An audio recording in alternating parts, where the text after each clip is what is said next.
Welcome to the beat. I'm Ari Melber. And we do have some fun stuff by the end of the week. That's tomorrow. We start with some serious stuff because the Jeffrey Epstein uproar and the heat on Donald Trump is only growing. His own failed secrecy efforts, the haphazard and at times bizarre responses, and the attempts to dodge what has been scrutiny from the right, the center, and the left. We talk about how we're divided in America, and people may be interested in this story for a range of different reasons. But this pressure is universal. And you can get a lot of people who followed this story, even in the sort of summer doldrums, on the same page that Donald Trump and Pam Bondi and this Justice Department under Donald Trump have blown it, that they have been secretive. They have issued falsehoods where they were either lying then or lying now, and the pressure's only building. Today, Republican Senator breaking with the usual MAGA loyalty that people have become accustomed to, demanding answers. New scrutiny on the DOJ, which has been quiet and secretive since its unusual jailhouse interview with Ms. Maxwell. And then a demand for accountability now coming from the people involved in all this who have been hurt the most, the victims and their surviving families in some cases. Because for all of the conspiracy theories and all of the talk and questions and sometimes downright ghoulish right-wing online sort of feeding frenzy, there was, of course, a very real set of horrific crimes here and real victims. In fact, just this week, we heard from one of the reporters who wrote a book about this, not for the politics, not for the conspiracy theories, but about the victims and how this system did mistreat and fail them. So this is going to the family of the late Virginia Giuffre, who was accused Epstein of sexually abusing her as a teen. And they are asking questions about why Trump is being so suspicious and secretive and what he knew and when he knew it. And Giuffre took her own life earlier this year. Her family pointed to the statement that Trump has given that they say is shocking when he told reporters that the reason, and remember, he's had plenty of time to get a story straight if he wanted to, but as of this week, the reason he says he booted Epstein from Mar-a-Lago was because, in the president's words, Epstein, quote, stole this other human being. You can't steal people, and you could chalk it up to a grammar mistake if it were isolated. But given the way the president has previously spoken about women and young women and what he knows about Epstein, it is something that the family is responding to. Him saying that Epstein stole, quote unquote, Giuffre from the spa at Mar-a-Lago. Now, Giuffre had previously indicated in a lawsuit these events occurred around 2000 when she was 16 years old. Mr. Mr. President, President, did one of those stolen, persons that include Virginia Jeffrey? I don't know. I think she worked at the spa. I think so. I think that was one of the people. Yeah, he stole her. And by the way, she had no complaints about us, as you know, none whatsoever. That's his view. Others disagree. The problem for Trump is manifold because, first of all, he had aides who said that the ties were cut with Epstein in 2004. Trump's new comments are a different timeline. So that raises a whole set of questions. In 2002, 2 years after President Trump says he kicked Epstein out of Mar-a-Lago, he told New York Magazine, I've known Jeff for 15 years, terrific guy, a lot of fun to be with.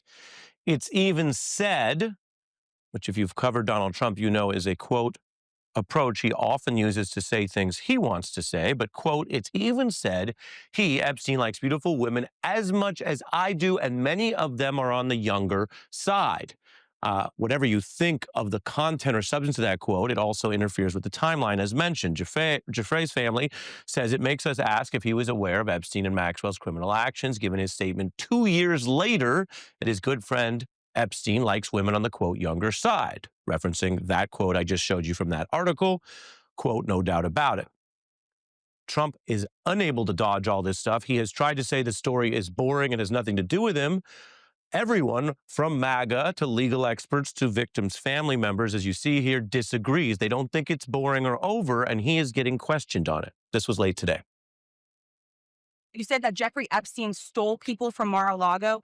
At the time, did you know why he was taking those young women, including Virginia? No, I Just didn't to- know. I mean, I would figure it was ABC fake news that would ask that question, one of the worst. But no, I don't know really why. But I said, if he's taking anybody from Mar-a-Lago, he's hiring or whatever he's doing. I didn't like it, and we threw him out. We said we don't want him at the place. Now, that is his claim as of today, knowing everything he knows, including about how upset people are over this. Of course, this is not a traditional HR hiring dispute. This is not like a competing club that's hiring people. And at a business level, business people sometimes know that happens. Who among us hasn't seen someone in legitimate business who goes to work for another competitor in the same space? This is not that. This is the question of when did he know that the quote, hiring or the way that Mr. Epstein was using people was in the worst oppressive criminal way, a sex trafficker. Giuffre's family says we and the public are asking for answers. Survivors deserve it. The family also referenced DOJ's unusual jailhouse interviews with Maxwell, who again was convicted of sex trafficking that affected their family member. Quote, if our sister could speak today, she'd be the most angered by the fact that the government, that's referring to the Trump DOJ, is listening to a known perjurer, a woman who repeatedly lied under oath, and will continue to do so as long as it benefits her position. Remember, the story's been going for a while. Plenty of victims' families have spoken out previously. We've quoted them. We've quoted the old interviews. Some have chosen to speak out again. But we are deep into this crisis, and it's taken this, including that unusual and suspicious jailhouse interview, to bring out these victims. So one, that matters for the reason that they are the most affected by the underlying case. And two, for Donald Trump, it's a reminder of just how poorly he's handled this and how the secrecy has brought out more people.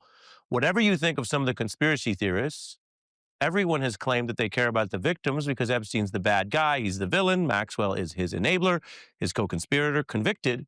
And now the victims are coming out, and guess who they're mad at? President Trump.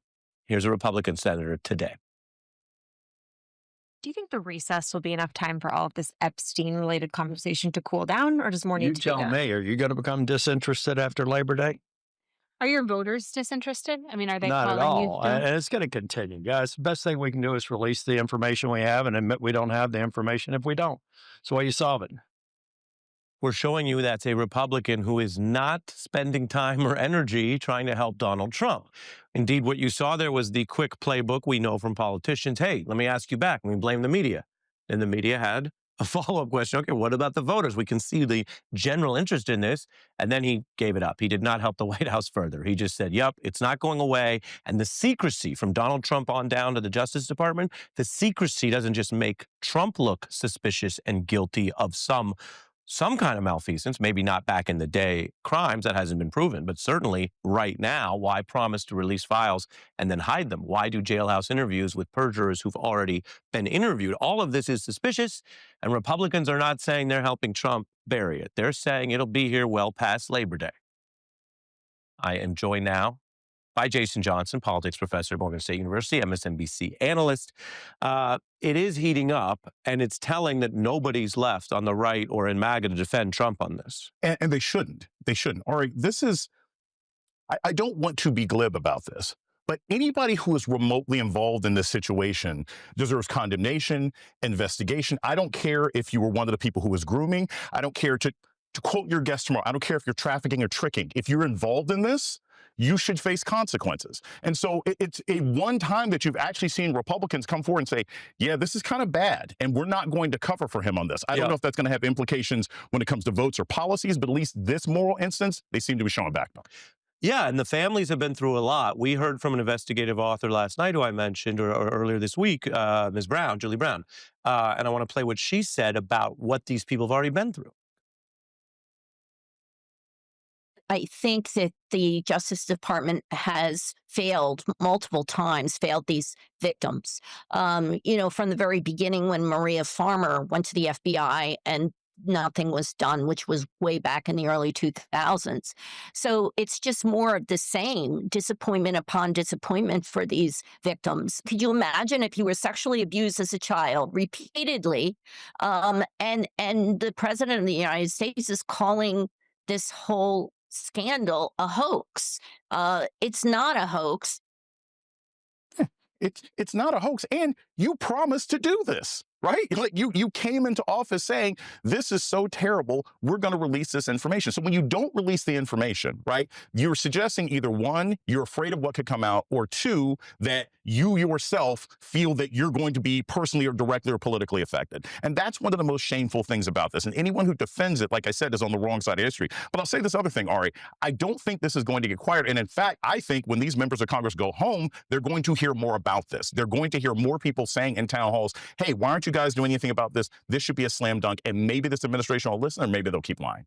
Yeah, and that they built up the interest in it. Yeah. That's why I show the Republican senator there, because there could be other issues, inflation, perhaps, the treatment of immigrants, where they say, well, other people care about that, their side doesn't. Politics sometimes splinters that way.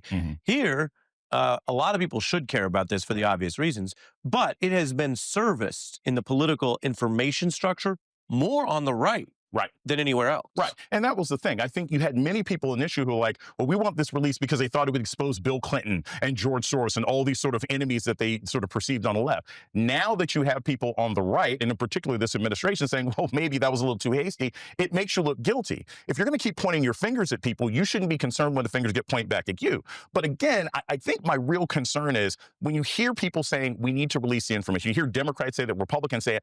My question is, and if it gets released, then what are you going to do? Are you going to push for these people to be prosecuted? Because just airing this out is not enough. There are victims out there that deserve justice. And I don't hear enough people talking about that part. Right. And that's where I think there's this tension, because some of it's been serviced as content. I want to play the victim I mentioned earlier. This is an interview from 2020. What would justice look like for you when it comes to Ghislaine Maxwell? I would like to see Ghislaine stay in jail forever. I'd like her to apologize for what she's done to me and so many others. When Jeffrey Epstein took his own life, many of the victims/survivors felt that they had been robbed, that they did not get their day in court. That's some of that exchange. And so what you have there is someone saying, well, Maxwell's the only culpable person left. Right. The person leading the MAGA claimed justice quest is now openly holding the door open to letting that person out of prison. That, we have this victim here speaking now from years past. And I want to ask you, and we're bringing in Joan Walsh to join the discussion on the other side. I want to ask you, what does it mean that things are so upside down that the one person the victims say obviously should serve out their sentence is still having some sort of clemency dangled? So I put that to you. Jason stays and Joan joins us right after this. We'll be right back. Here's the OG conspiracy theorist Glenn Beck at his excitement for Trump's beginning of the second term. The only thing I care about is the scandal of the pedophiles. Day number one, Kash Patel walks in. By the end of the day, it will be released. Day one! We're back with Jason Johnson, and joining us, the nation's Joan Walsh. There is the substance of this, which I've mentioned and covered. Yeah. Then there's the politics, and that's what is the punchline for Stuart, that you never know exactly where the line is with people who traffic in so much misinformation. But best we can tell, there is emotional, what I would call genuine disappointment on the right, because what they didn't understand or didn't care about has now reasserted itself. The reality that their savior, Donald Trump, is apparently too tied to this to be a savior on this story. To be transparent and release everything. But, we've seen him step in it before, and he does not often get into the trouble we think he should get into, Ari. But this might be a time that he does, because just to bring up, he stole some women from me. Like the first day that came out, I immediately made the connection with Virginia Giuffre, because she said I was taken from Mar-a-Lago. I was a spa attendant. I was 16. And she often throughout her testimony said it was a hub for Maxwell and Epstein to poach girls. And so Trump kind of confirms that. And then he goes as far as to say, when someone asks him, do you mean Virginia Giuffre? He's like, I don't, yeah, actually, they took her from the spa. They stole her, which of course was horrific and made her family extremely angry, and made a lot of people start following the implications of that. If he knew that he stole her, she couldn't be stolen. She is a human. Human being, yeah. Um, but if he was using that terminology, what else did he know at the time? Subsequent to that, how many other girls, women, he knew something was going on, and then finally, and it took 7 or 8 years, I kicked him out. We don't really know why he kicked him out, but he didn't really care that much about it until something happened. Mhm. And it goes back to shining a light on other longstanding problems with Trump, what Joe Rogan calls gaslighting. Right. This is not the first story where Trump can credibly be documented as lying and gaslighting. But for the Joe Rogan crowd, maybe it is to them because they're finally calling it out, right? Right. The abuse of the pardon power. No modern president, we've had presidents do all kinds of things, but no modern president has ever used the pardon power this way, this transactionally, pardoned crimes against police and the United States and Yes. sedition. But now, the idea that he's saying he might pardon the only person in prison for the Epstein crimes, and people don't think he's joking. They think he could do that, and they're now mad about it. I wonder what you think about the sort of mirror it holds up to the bag of base, that these are things other people have criticized for years on a story they care about. Now they oppose this version of Trump. I don't know that they're going to take in the similarities with all the other things he's done They may not. that they might agree with or whatever. But I think if he pardons Ghislaine Maxwell, I think all hell breaks loose. And I probably said things like this before on your show, wishful thinking that, something can bring him down or cause him severe political harm. But I really think that this would be something that would unite people across the proverbial aisle. There are people I don't agree with, but in the good part of their hearts, they care about child sex trafficking. We all do. We all should. And she is convicted of so much, and she got off on a lot of counts. I think it would be, I don't think he'll do it because I think it would be so destructive, but we'll see.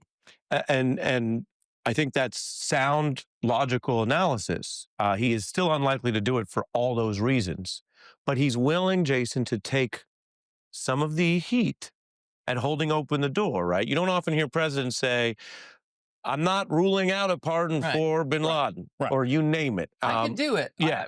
And sex trafficking, like murder or terrorism, is, and I say this with all legal seriousness, one of the most heinous crimes on the books. Murder is the most serious. Crimes against children and sex trafficking are basically the second most, and you see that in the sentencing. Right. It's not a capital offense. It's the closest thing to it, and you can get life depending on how you do it.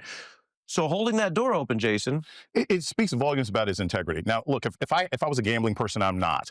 The chances that he pardons Maxwell or Diddy, I don't know which is which, right? Because he's floated both. I right? know. And there is a twisted logic that we often hear from this particular president, that he enjoys the anticipation of what kind of wild behavior he'll engage in, and that's ultimately what concerns me. Because whether he does or not, the fact that he leaves open that possibility suggests that he's open to these things, and that other people who may be committing these crimes are thinking, well, you know what?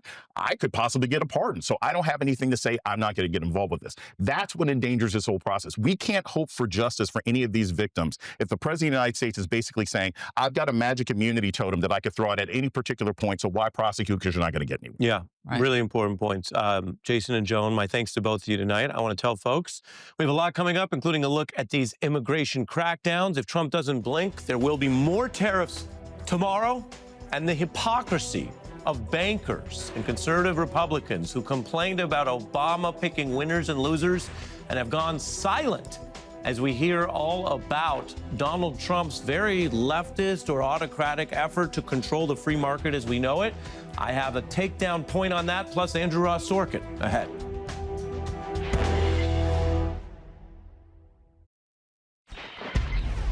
President Trump is planning new tariffs on potentially just about every country in the world, and the U.S. could feel the impact. Very few deals have been struck despite his deadlines. He delayed that Mexico deadline. Canada tariffs, though, are now on track for midnight. Economists saying that, like the other tariffs you've heard about, the kind of smorgasbord you see here would still be paid ultimately by partly U.S. consumers. The presidency, though, is larger than just tariffs. We have seen Donald Trump's trade and economic agenda also go partisan and try to wage wars and revenge on any free market or private enterprise figures who disagree with him. Financial Times reporting how M&A bankers find that deal making is tough because all of this reflects partisan agenda. As the top deal maker says, people in the Trump White House say there's a level of intrusion I've never experienced before. And let me tell you something. That's a financial outlet, FT abroad, and bankers. They lean right, or they just want a free market, some of them would say, but this is not some left-wing Democratic liberal critique. We are early in the second term. In the first term, you remember, you heard about it. There were more guardrails. But now you have what might be called a autocratic Hugo Chavez leftist-style interference with the free market, except it's waged by someone who at times claims to be red or right-wing or conservative. But if you followed Trump, and maybe some of these bankers didn't follow close enough or only cared about tax cuts, all of this was telegraphed. He said he would be abusing power. He threatened it, and he's doing it. Now, I'm old enough, I don't know about you, to remember when some Wall Street types and Republicans were mad about the claimed critique that Obama was picking winners and losers or interfering with the free market. Kevin McCarthy said the president's picking winners and losers, an assault on jobs, etc. And this was a frequent line of attack from the right. It's a trade-off that's at the very core of a country founded on the sacred rights of the individual, the liberty of each and every American. But it is not government's role to pick the winners and losers. Government picking winners and losing big. It's socialism. It's command economy. It's picking winners and losers. Yeah, but I worked for Ronald Reagan. energy. Ronald Reagan was not in favor of picking winners and losers. Don't pick winners and losers. That was the idea. And some of Obama's policies could be debated. Of course, he was coming out of the financial crisis, and there were efforts to use policy, which did sometimes, of course, favor, for example, some banks. Of course, that's what a lot of folks wanted during the early bailout that Bush oversaw, or green and environmental projects. But it was done through policy. There was never in that time even a documented suggestion that it was partisan. For example, if you didn't do the hiring or diversity policies that he liked, he would crack down on you. Well, Donald Trump has already gone after major Wall Street law firms, a story that sometimes is covered about democracy and human rights and who those firms represent, but also, remember, is primarily an attack on bankers and Wall Street. He's also telling some of the most powerful companies in the world, if they don't play ball on ending diversity programs and hiring, they are going to be in trouble. And as you know, in the most extreme cases, he talks about using government power to attack companies, even his former friend Elon Musk, or at times jail their leaders, something he threatened to Zuckerberg. So what do we do when the old complaint about winners and losers is now actually happening in real time, worse than ever before? And what's Wall Street going to do about it? We turn to our resident independent expert, CNBC's Andrew Ross Sorkin. Next.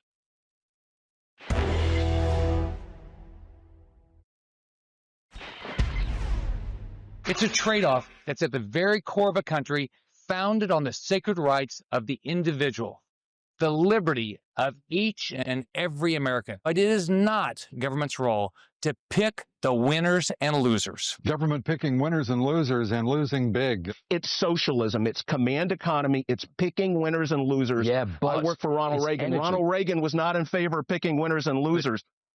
No picking winners and losers. We have Andrew Ross Sorkin. He is a Wall Street expert, CNBC's Squawk Box, of course, New York Times columnist, best-selling author, co-created Billions, Too Big to Fail. Welcome.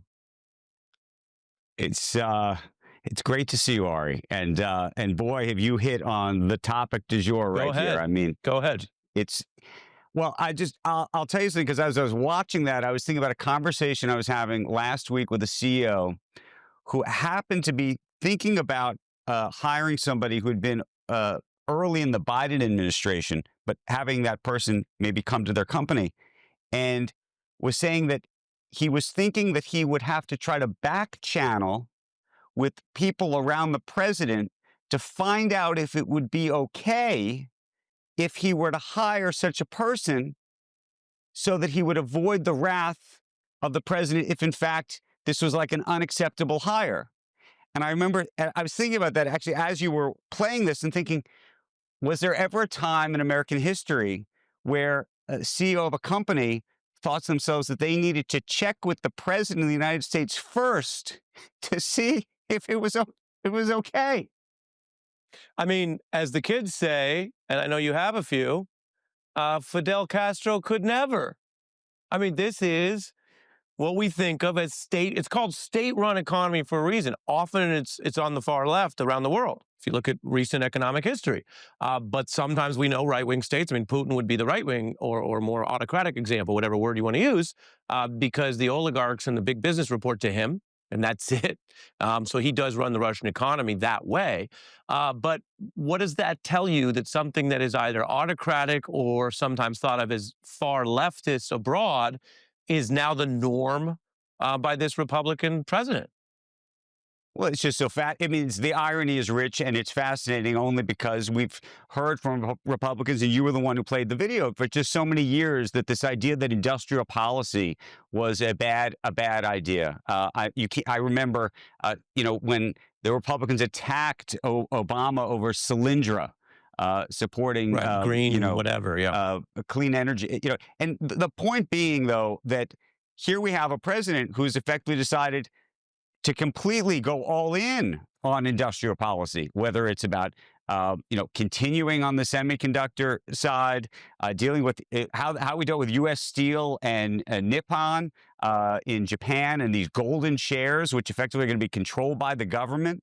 I mean, all of these are just repeated examples of something that was anathema to the Republican Party for a very long time. And I think actually is anathema to so many of the members of the Senate and the House that live within it that are Republicans, but they fear that they can't speak out. So privately, they say, no, we don't like this. We don't. And by the way, that's before we even get a conversation going about tariffs. That's not even. And we can get to that. But on the table. Your Wall Street sources look at this, and has it shifted their view of what the current Republican Party in this administration is? Do they say, well, if this is the full choice, they're less interested in Republican leadership, or it doesn't go that far? Well, so that's where it gets interesting. I think that they look right now and they think that the Democratic Party to them is either broken or has moved in a different way too. So that, to the extent that there's Democrats in New York City, for example, who are on Wall Street, they're looking at the Mamdani situation and saying, that's not my Democratic Party, right? You're seeing that. And they're saying, is that the National Democratic Party? And if that's the National Democratic, I'm not for that either. And then they're trying to weigh, well, which is the better version of these things that they don't like. I think it's a lot of people without a lot of homes. Mm-hmm.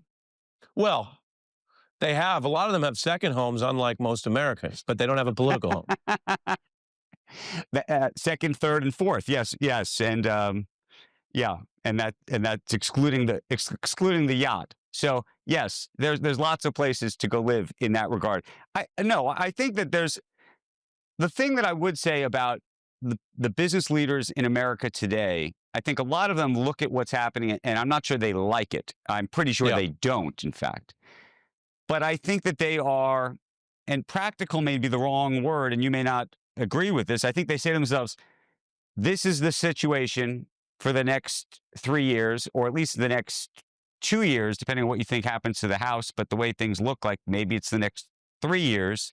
And therefore, they have to navigate whatever that is. And the reason I say that is let's touch on that, because that really gets to the heart of the political economy in every sense of the term. Tom Wolfe, the Bible of Wall Street, at one point talked about these masters of the universe. And he was slightly tweaking them, but he was also referring to how they think and operate. And it's only in terms of concentration of wealth and the added layer of the tech control, tech power, only proliferated. So I ask you, because you are one of our whisperers to this world, how do you square thinking you're a master of the universe, making multi-billion-dollar international deals that control multiple economies on continents, and running a tech company like an Altman or a Bezos, and then do what you just said, which is shirk and say, well, oh my God, this is just the world we're in.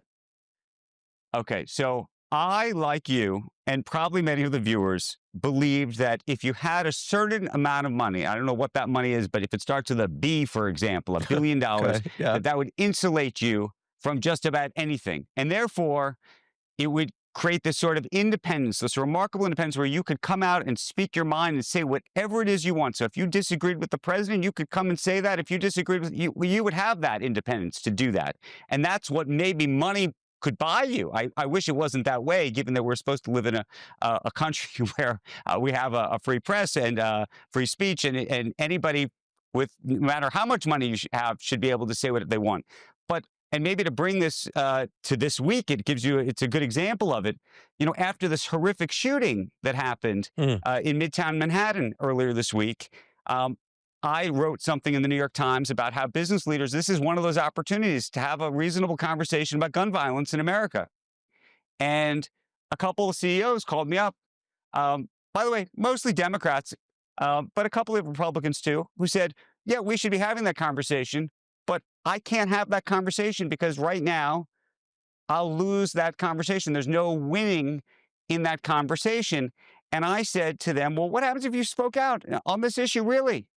And one of them said, well, the president, if he wants to put me in jail, he can put me in jail. And I think that's the thing. This is the one power they don't have, right? They have all the money. They can go on the boats, to this, to that, the planes, doesn't matter.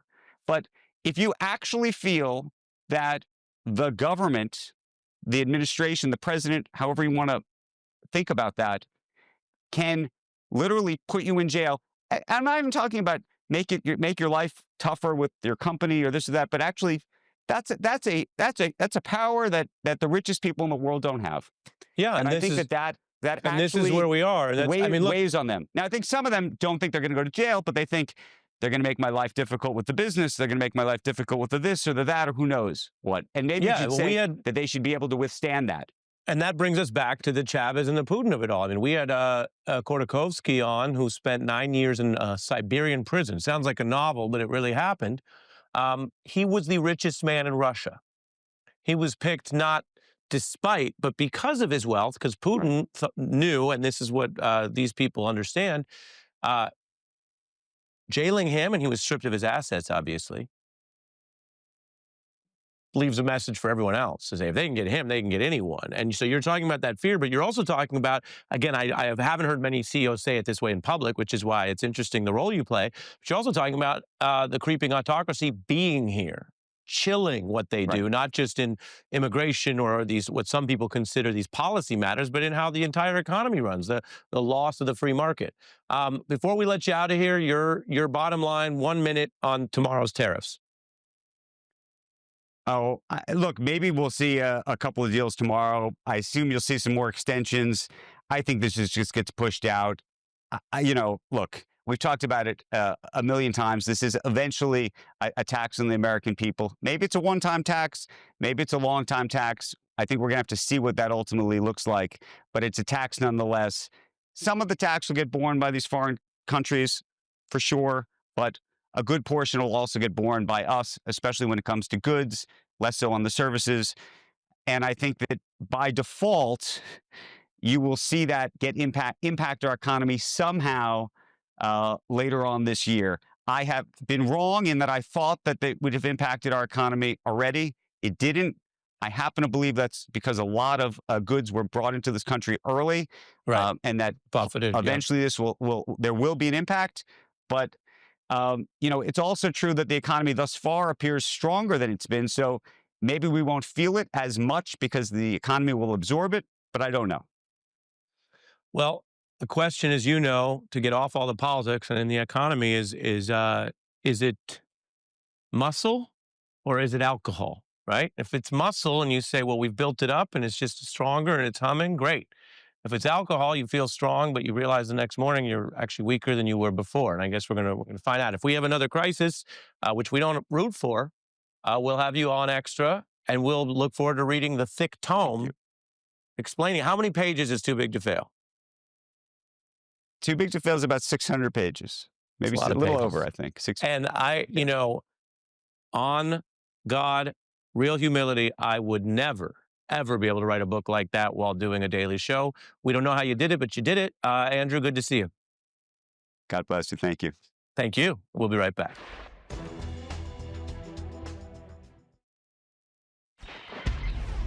The most humiliating, harmful, racist government policy I've ever seen executed. The targeting of Latinos is something that is, Ari, it is absolutely appalling. They walk around now, the laborers on Long Island, worried that because they are Mexican, they're going to get scooped up and their lives are going to be ruined. It's something that I believe is shameful in every regard. Trump ally for a long time, Fox News host for a long time there. Geraldo laying it out. That was just on this program last night. NBC's Jacob Soboroff was reporting just from inside a Manhattan immigration court where ICE agents have been arresting and detaining migrants, looking at how this actually works. Tell us what your reporting shows. It was unbelievable, Ari. You know, I talked to you from LA when we watched the widespread mass deportation effort unfold on the streets of LA. People going to ICE agents, Border Patrol agents, Home Depots, flower stands, you name it.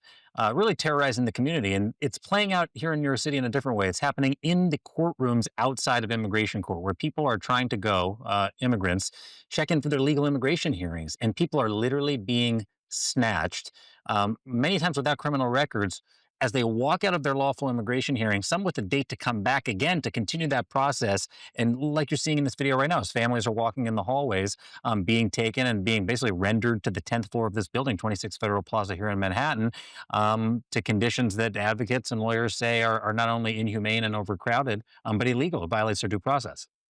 And this is the clash that comes when you actually see what it means to do these kind of crackdowns. If you only focus on the highest risk factors or people with more active criminal or violent records, it's a very different thing. But when you start to go into these courts and you say people who are literally doing what they were told for years by the U.S. government to do, to engage in this process, to do it the right way, to show up and then to see about their path to citizenship or their papers, and now that becomes a kind of a hunting ground. What Stephen Miller wants, and NBC's reported, other outlets have reported it, is to deport 3,000 people a day. And you are not going to deport 3,000 people a day going after what they promised they would do, which is the worst of the worst, the rapists, the violent criminals, the murderers. They need to go after working class people. And that's exactly what they are doing. And it's exactly actually also what they promised when, I was on the floor of the conventions when they held up those signs. Mass deportation now. Mass deportation is just family separation by another name. They can't do it without going after ordinary people. And so now they're finding the places. In California, it's work sites. Here in New York, it's courthouses. And I would recommend anybody go. Anybody that has, one of these, a press badge, I wear it on my hip. Anybody can go in there and say, I'm a member of the media. You should go in and watch for yourself. You see what's actually happening. You have to see it. So you saw sort of an arrest and a detention here. There's like grabbing and they're moving around. Reporters are there. Let's just take a look at that moment. Excuse me. Hey, you have to move. He's a PD? He's a PD? Oh, he's a PD? Come on, let's arrest him. Fuck the way, you're a PD. Let's arrest him. Let's arrest him. Fuck the way.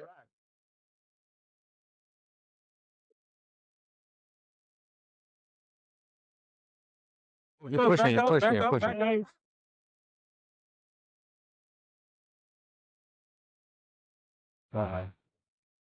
sure there's no well, it's right now, act like that. A dumb paper. And that's it. So we're good.